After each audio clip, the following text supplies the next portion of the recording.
Hello and welcome from the Office for Education Policy. We're going to talk a little today about the Arkansas Value-Added Growth Model that's used in the annual school rating formula and is included in the new school rating formula.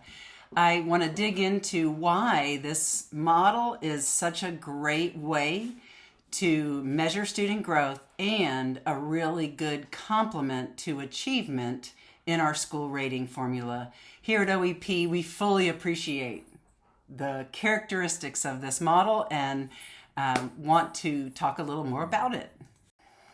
In the larger scheme of things, states use different ways to measure student progress, and they do so for different reasons.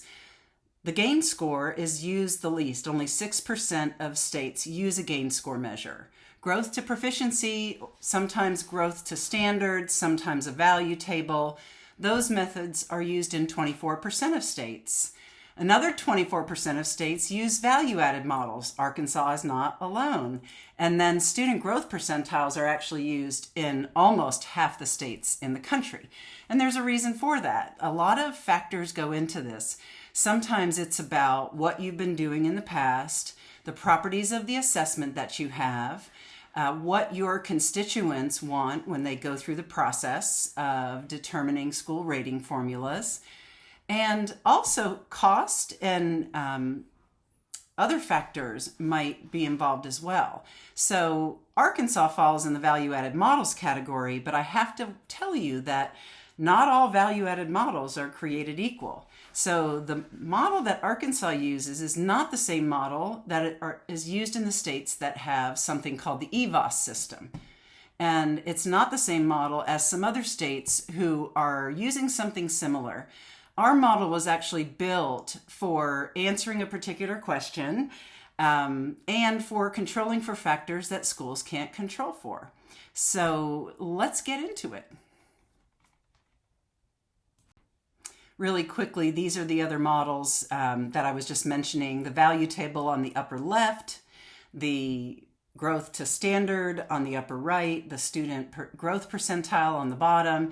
And if you want to know more about how these compare with our value-added model, then tune in to the next episode because I will be digging a little more deeply and using examples from Arkansas data.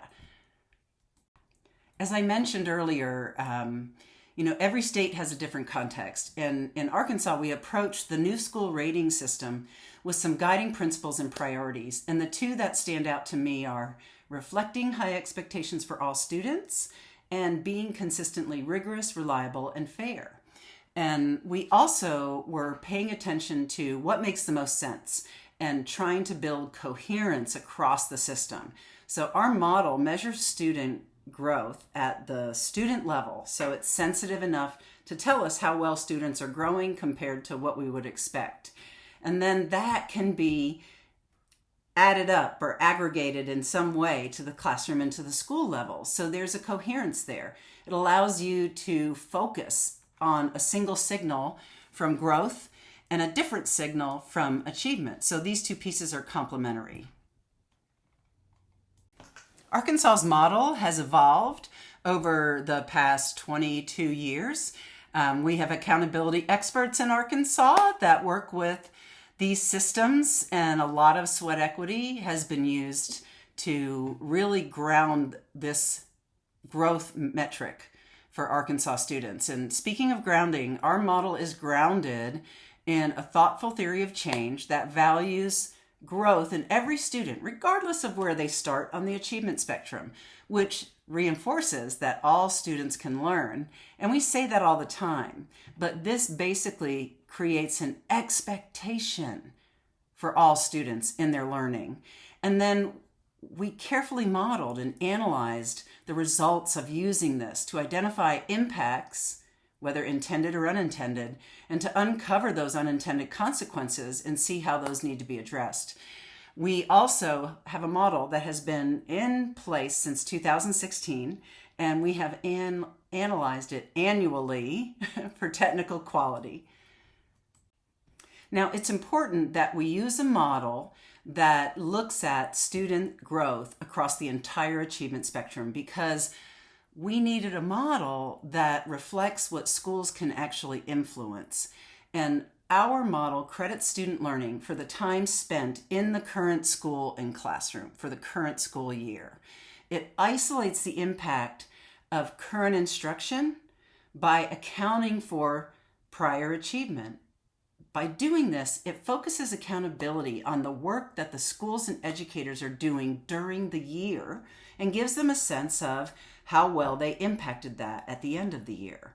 And this allows for our state to make apples to apples comparisons that are not tied to a student's prior experience and not tied to the student's zip code. How does this help? Well, because all students are expected to learn, this discourages bubble kid strategies. And in our new school rating system, we've gone back to a percent proficient. And when we had percent proficient before, folks would identify the kids closest to the line of proficiency and really focus on them, which left kids at the top and kids at the bottom out of the equation. That just didn't work well. And I literally documented this and the decline that it had on our overall student achievement over the years. So our design supports the state's broader instructional focus on acceleration. This ensures that high-achieving students are challenged and not allowed to languish. This also ensures that students who are lower achieving are also expected to grow towards proficiency, and they're given credit when they make incremental gains, even if it doesn't cross some arbitrary scale score threshold. And by doing this, by rewarding all schools for learning, controlling for the factors they can't control for, our model promotes fairness and excellence. Now, some of the questions I've gotten lately are about, is the model fair? Does it force winners or losers? Why is it so complicated? Why can't we have something much simpler that seems more transparent? Why can't you just give us a score that we can target for our kids to reach for? Well, first of all, accountability systems are complex, and simple and fair don't always go together. Our growth model reflects 2 decades of refinement. It's evolved over time after we used some of these simpler models that didn't account for things that schools can't control for. And we learned hard lessons from those that I'm going to share with you. Our school rating formula, because it has a criterion referenced achievement measure in it, which is the achievement percent proficient, we use value-added growth as a useful piece of information to inform how all students' efforts are moving towards excellence. When you have 4 categories, or even if you subdivide it into 8 categories, like in a value table, you still lose information. And that means that kids' growth that doesn't cross a line doesn't count, even when schools are working super hard to get there. So we want to incentivize every student having their learning needs met, whether that's catching up or that's continuing to forge ahead of their grade level. Value tables are a great example. They're among the simplest measures of student progress from year to year, but the trade-off is not as obvious. So they appear simple and transparent. Here's a set of scores that a student needs to go from this score, this cell to this cell, and you're going to get a point for them. But what it hides is that those subcuts are arbitrary. The meaning of crossing that line just isn't there. On top of that, our subjects and the way our kids perform are different between math and science and English language arts, and they're different by grade level. Students at the lower grade levels grow more. Students at the middle grade levels grow a little less, and then at the high school level, growth is much less over time. And so we need a model that accounts for that. A criterion reference value table doesn't do that. For example, back in the ACTAP days, we found out in the background, because we heard people complaining that it was so much harder to go 10 points in math than it was to go in English language arts. So we investigated this, and what we found was that statistically, a 7 scale score point change in a math score for a certain grade level, this was about 5th grade, was the same as a 15 scale score point on the English Language Arts assessment in the same grade level. So students were crossing the line in ELA, but not in math. And what I saw, because I was supporting schools in data use at the time, was they were making incorrect inferences. And then those were leading to decisions to change things that didn't need to be changed. So say they made a 10 scale score point difference in ELA and only 8 in math, they made the assumption that math was worse, when in fact, it was ELA that needed to be addressed. And this is the kind of thing that can happen. People don't talk a lot about this, but it's in the background. And the values in a value table matter a lot. How you give credit for movement from a lower cell to an upper cell.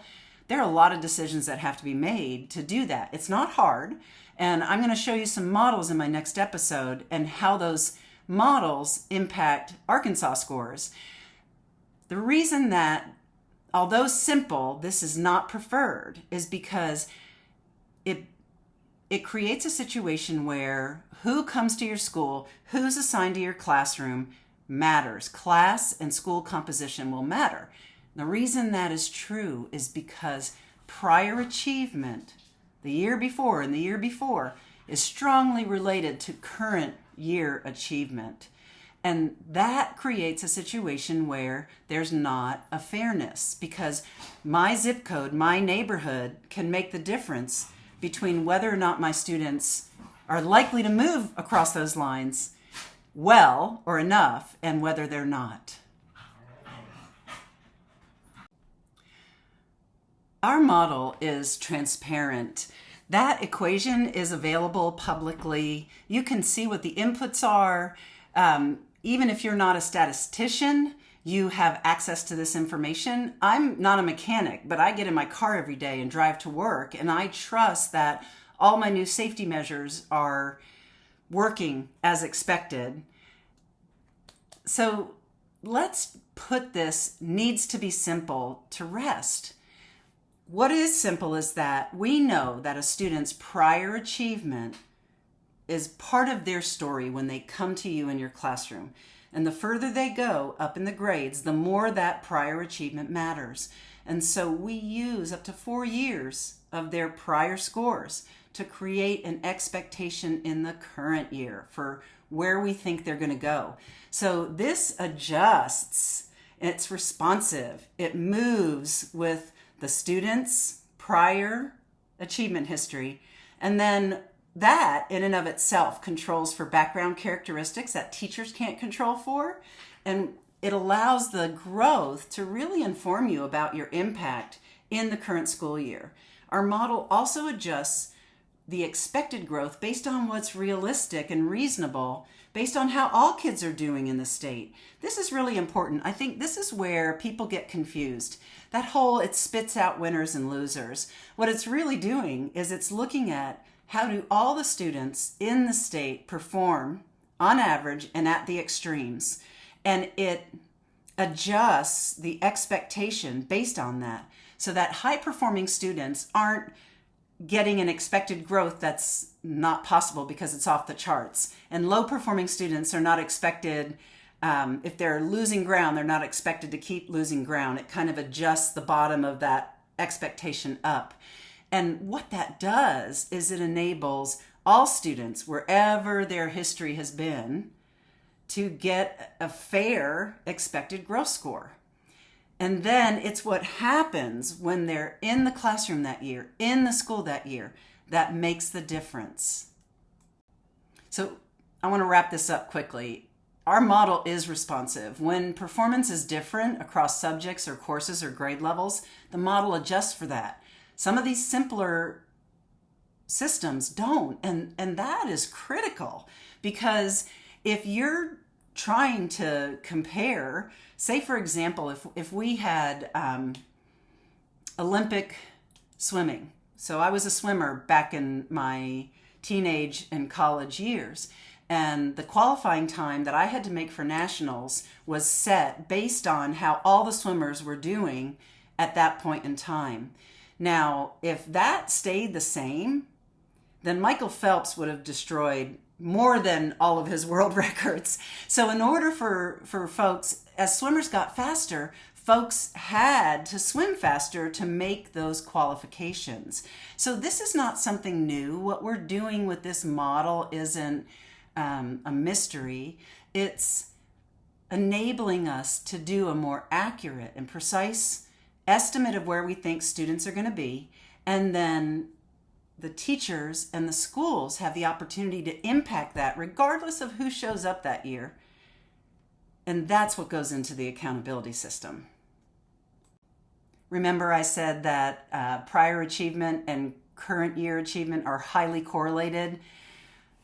I'm going to give a preview. In my next module, I'm going to share that correlation for fifth grade English language arts and how that behaves in these different systems. So in our growth model, a student's current year growth score has no relationship with their prior achievement score. That means that it's possible for all students to grow. And which students you serve doesn't matter. They can all grow from where they are to what's expected next.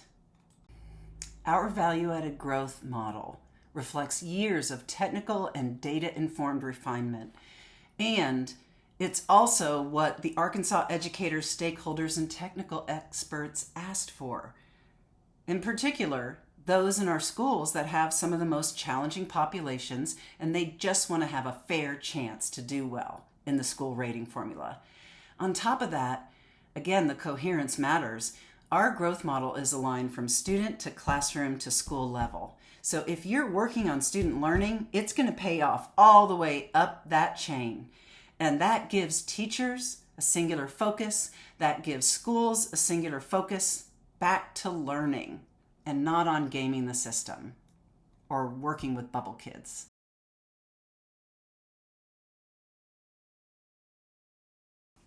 I've previewed it for you. Next episode, we're going to go deeper into some very specific examples to address some of those questions that people feel are hidden to them, and we're going to uncover the mystery. If you're a data nerd, you'll love it. If you are wanting to just be okay with the surface level, then you may not want to tune in. But either way, you should try it for yourself and see if there's something more that you learn. Again, tune in, send us your questions at oep@uark.edu, and we'll be responsive.